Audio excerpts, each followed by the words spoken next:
buddies. It's the best of the Ron and Fez show on 106.7 WJFK. Back with the Ron and Fez show on 106.7 WJFK. Ron Bennington, Fez Wiley with you. That was fun, Fezzy. I always like to fight about any kind of, should anyone get into any Hall of Fame. I always like to get Eddie Trunk wound up. Especially talking about Kiss. I know. I mean, Gene Simmons. All right, now you are the demon. You know what I mean? He did the gimmick for all those years. Now he's living the lifestyle. Now he's more Kiss Gene Simmons than he is actually human Gene Simmons. Right, and you know, I think Ozzy also bought his own gimmick too, where it's that whole "I'm the Prince of Darkness." Oh, right, yeah. And you know, I love Eddie Trunk, but all that stuff, it always seems just a little silly to me for that whole cartoony reason.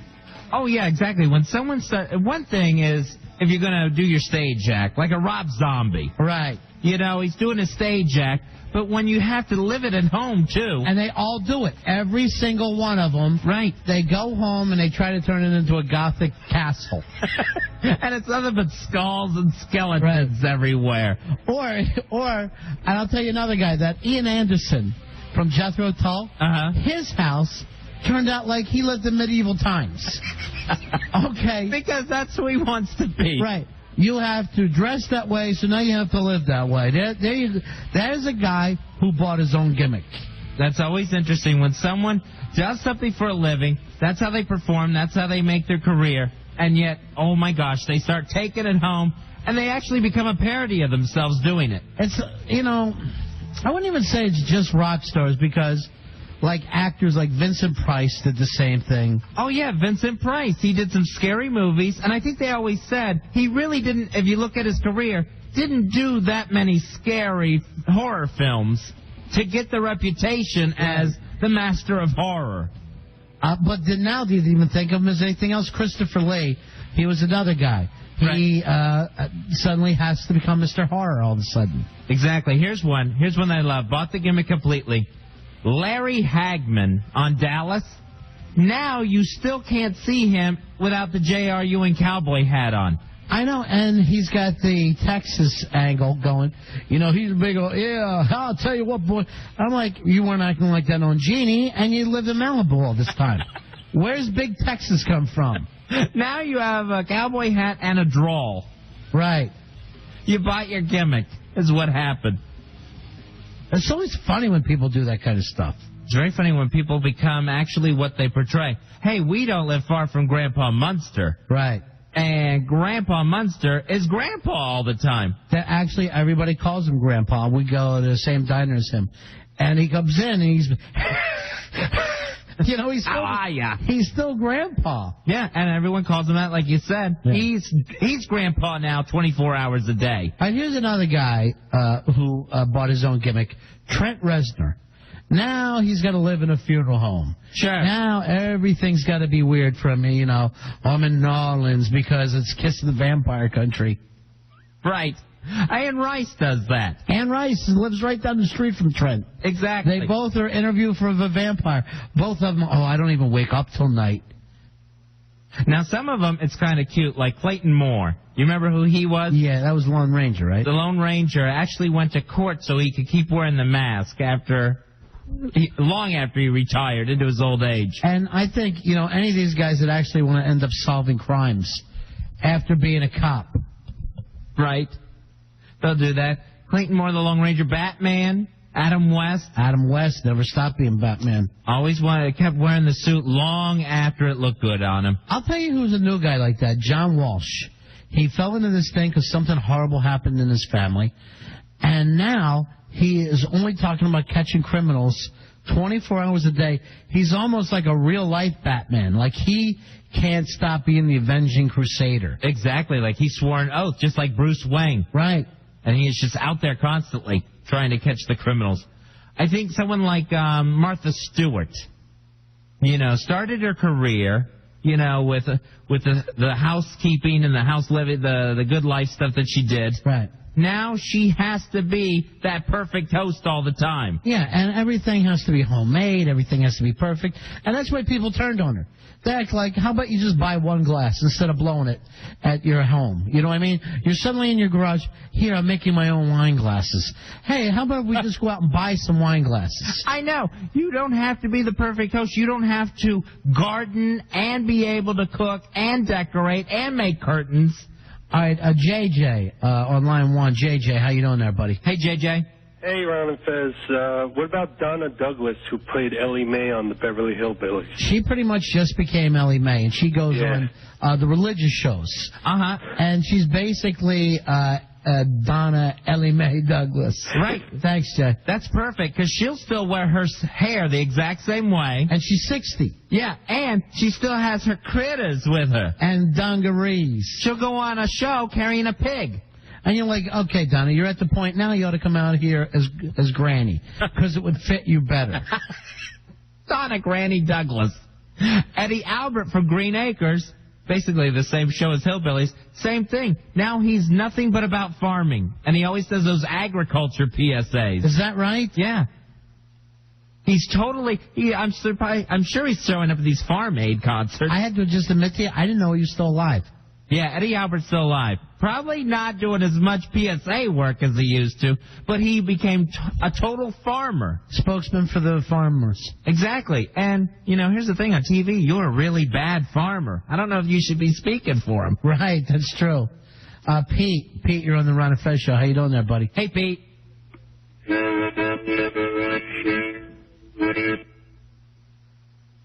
Wonder Boy, why would you cut him off?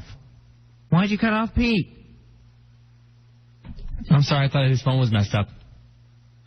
No, he does the harmonica voice. That's his gimmick. You know that. He gets past Billy all the time. You know what a harmonica is. Yeah, you know this. Don't you? Lewis, line 7. Lewis, you're on the Ron and Fez show. Hey, Lewis. I just want to throw out a name at you. Greg Brady. Greg Brady lives the part. He actually said that he almost changed his name to Greg Brady. Oh, my gosh. You should have changed it to Johnny Bravo. Because he fits the suit. Yeah. Greg Brady totally lives being Greg Brady now. Yeah. You're absolutely right. Became his gimmick. Vinny, you're on Ron and Fez. Hey, Vinny. Hey, Ron. Hey, Fez. How about Mary Ann from Gilligan's Island? Yeah, she's almost a Marianne all the time now. Very much the same way. We'll do infomercials and everything and talk about how Marianne always had some good home cooking on the island. And again, she still wears her hair like Marianne. Right. She dresses like Marianne, and she's pushing 60. Does she still wear the Daisy Dukes? Probably. Yeah, she does. She still looks good for her age. Yeah. Vinny. But Marianne isn't Marianne anymore, and Ginger isn't Ginger anymore. You're working on a new thing as an impressionist. Do me a favor, don't stop. Even when they're bad, I can laugh. Oh, okay. I laugh at you, but I still, seriously. All right. I went, instead of doing those stupid Fezatorials that nobody likes. Everyone loves the Fezatorials. We'll have another classic one tonight. Why don't we do this? You come in with 8, 9 new voices a show. No. I'm barely getting this one out. Noah, you're on. I bet you had 8 voices tonight. Really? Yeah. Noah, you're on, and you can do it every night if you just put your mind to it. Noah, you're on the air. Hi, Noah. Hey, I just wanted to tell you guys about the drill sergeant for Full Metal Jacket.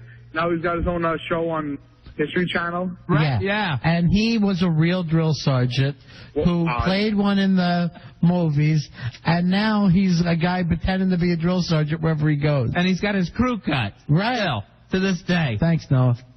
Thank you for the call. Talking about people who actually became their gimmick.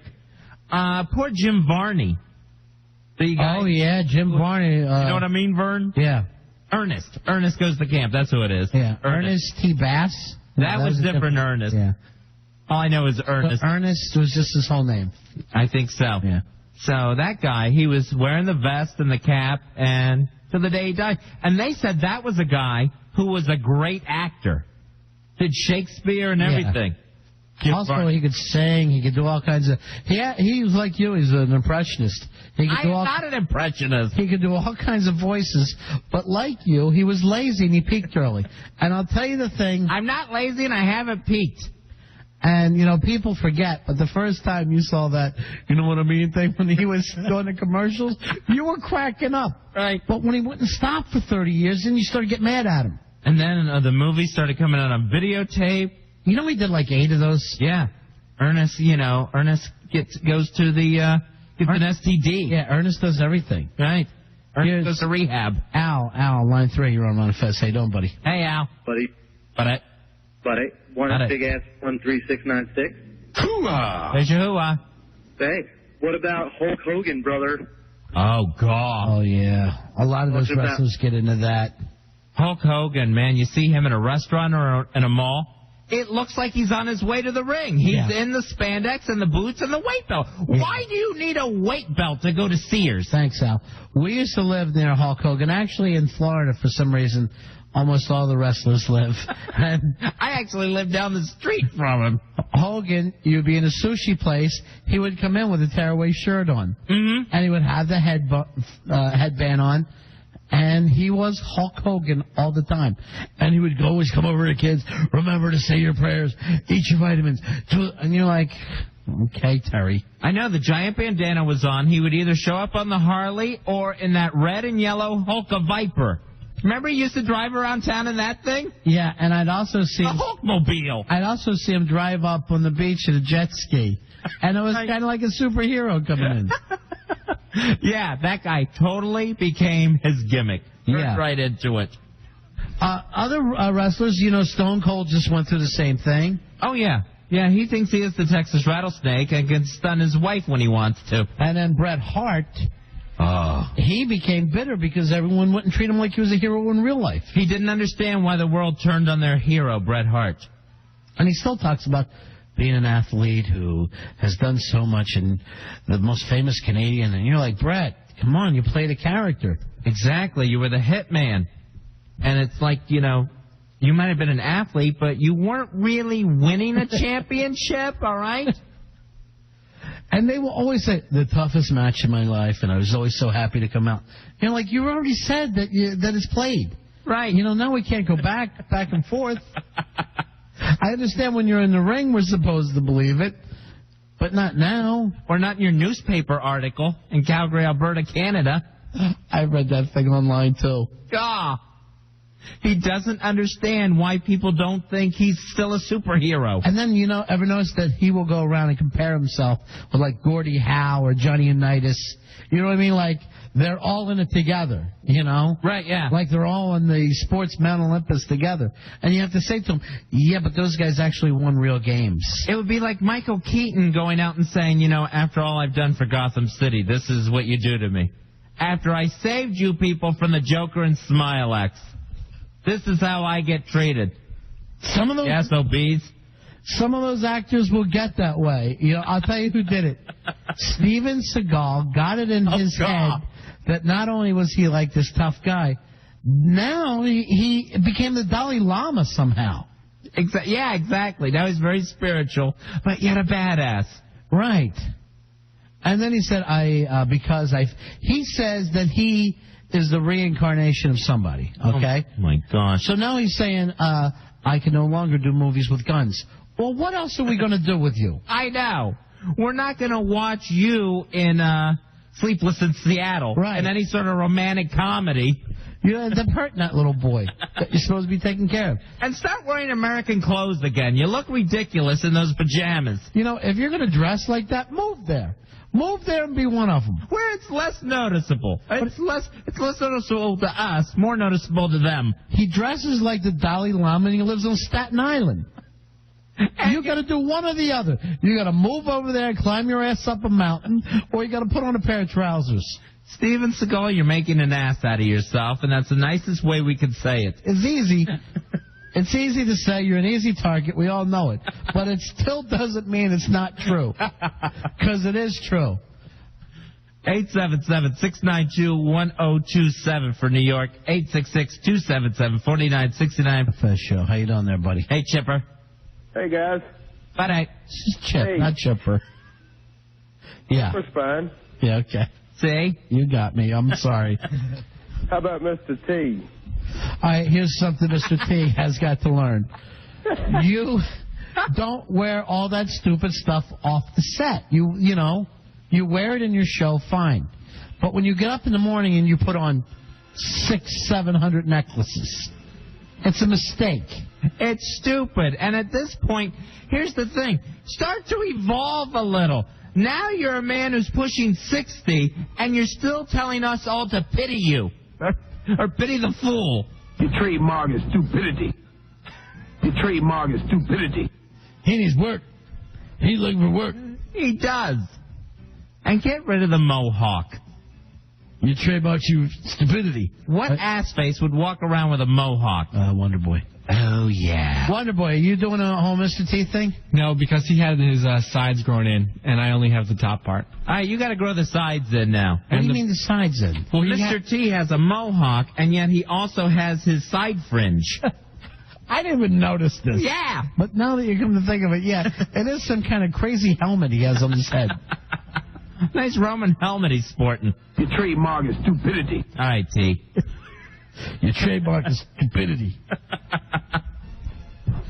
All right, so is that your thing? Why don't you go out and get yourself one gold chain, like a little starter set, and get it going? It would snap that stack of dimes he calls a neck. Was that right, Wonder? No, I don't think it would snap my neck, but I don't think gold is really my color. What's your color? I'm more silver. It's like a more informal look. He's a doll. He's such a smart aleck. That's why he's not making the trip. Only Rory made the trip. That's why you didn't get a platter of crackers, cheese, grapes, and strawberries at your door today, Wonder Boy, and Rory did. Living large, huh, Rory? I'm loving it. Taking a nap today, I get a phone call. Why did we get grapes? Does this happen all the time? Yeah, you got. Would you please just enjoy it? Yeah, you got a phone call. He rolled over to you and rubbed your back. Chuck and Buck suite you two are staying at. The grapes are here. The grapes are here. Want me to put one on your butt cheeks? So we're pretending that because you guys have adjoining rooms, nothing's happening? Fine. I'm going to buy into the lie. Those middle doors have not opened. You hear that, everybody? I'm buying into the lie. We don't ask any more questions. We believe. We're ready to believe you. Mike, you're on the Ron and Fez show. How you doing there, Mikey? Hey, Mike. Buddies. Hey, Miker. Dustin Diamond? Screech. That's perfect. I got another one for you like that, too. Mark Skippy Price. Oh, from Family Ties. Definitely. He tours as Skippy. Right. Trying to do a really lame stand-up act. Is it bad? Yeah. I know it was bad 10 years ago, and he's still out there doing it. He's had to improve. Stacy, you're on Ron and Fez. Hi, Stacy. Stacy, go ahead. Hello? Yeah, you're on the Ron and Fez show, Stace. What about Rerun? Rerun, Freddie Stubbs. From What's Happening? Yeah. I think he legally changed his name to Rerun. Then you know what he ought to do? He ought to chase a truck down the street every day. And then I'll let him be called Rerun. And still wear his big parachute pants. He still wears his red beret, too. He still wears his beret, his giant pants. He does that dance. And doesn't he do, like, religious causes or charity work, something like that? They all do because it's easy to get on that religious TV. Right, that's the only way you're getting any sort of airtime. All right, we got to take a break, Stace.